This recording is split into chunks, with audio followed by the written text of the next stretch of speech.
In the meantime, President Trump giving more insight into his diplomatic strategy towards Iran. He says right now he's just not in a rush to reach a deal with the regime, and he wants any agreement they do make to be everlasting. The president also pointing out that Iran's fractured leadership is a complicated factor. I can only tell you this, it'll end. I don't think it'll be very long, by the way. They're delaying it because we don't know who to deal with. We don't know who the leader is in Iran. Because remember, regime change. Khomeini is gone, and all of his team is gone. Then a second group came in, they're all gone.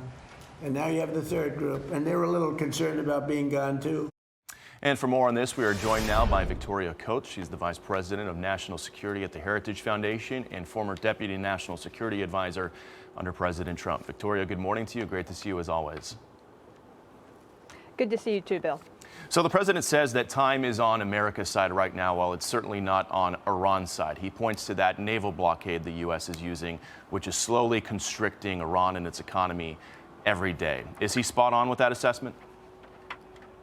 Oh, he is. And I think that's really probably the most important thing that Secretary Hegseth said this morning at the press conference at the Pentagon, which is we have all the time in the world. That is almost a death knell for this Iranian regime because they don't have all the time in the world. The president and the secretary are correct. Their economy is under massive, massive pressure. And then the clock is ticking on their oil storage on Karg Island. That's why they're desperately trying to get those tankers out. They have to move product, or they're looking at capping their wells within 2 weeks. We heard Secretary of War Pete Hegseth say this morning he's frustrated with our European allies. It's something he's kind of expressed in each press conference. Here's a little bit of what he said earlier. Take a listen. Europe and Asia have benefited from our protection for decades, but the time for free riding is over. America and the free world deserve allies who are capable, who are loyal, and who understand that being an ally is not a one-way street. It's a two-way street. They need the Strait of Hormuz much more than we do. This is much more their fight than ours. Victoria, do you think this has kind of been a mask-off moment for NATO and our European allies? They haven't gotten involved. Or do you think it's fair on their end to not want to intervene here because America kind of went into this alone and didn't give them a heads up?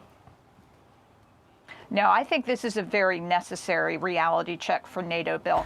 And I think it's also critical that we look at the partnership that's been demonstrated by the United States and Israel. This is how an ally acts. An ally is right there with us in the fight, taking putting their skin in the game, taking the fight to the enemy. We could not ask for more than Israel has done. And anyone who wants evidence of the just wonderful outcomes we've had from the historic U.S. investment in Israel's security needs to look no further than Operation Epic Fury. And that should also be a cautionary tale for the Europeans. This is what we're looking for from you. We need you to do more in the Mediterranean because we may be called to the Pacific. And then we can also look at an ally like Japan as they rebuild their military and try to build that joint capability with them. There's been a lot of talk about who exactly we are negotiating with Iran, the hardliners, the moderates, the clerics. Iran's president says there's no difference between anybody there. They're all on the same team. Take a listen. Oh, excuse me. It's actually a statement. He says, quote, "In Iran, there are no hardliners or moderates. We are all Iranians and revolutionaries. With ironclad unity of nation and state and obedience to the supreme leader, we will make the aggressor regret. One God, one nation, one leader, one path. Victory for Iran, dearer than life." Victoria, do you buy that? Are they all on one team over there?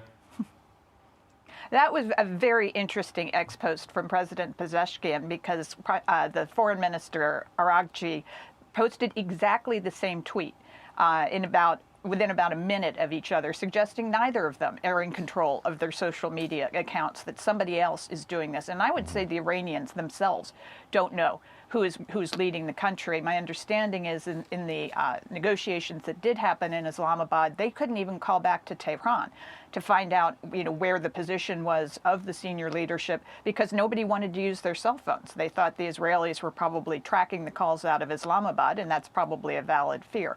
So it may take them a little bit of time to organize themselves to be able to get back to the table. But as we've been discussing, that time is very much on the side of the Americans. Yeah, and I think you made a great point with both of those tweets going out at exactly the same time, virtually copied and pasted. Who's behind those posts? Victoria Coates, thanks for your insights and great to see you as always.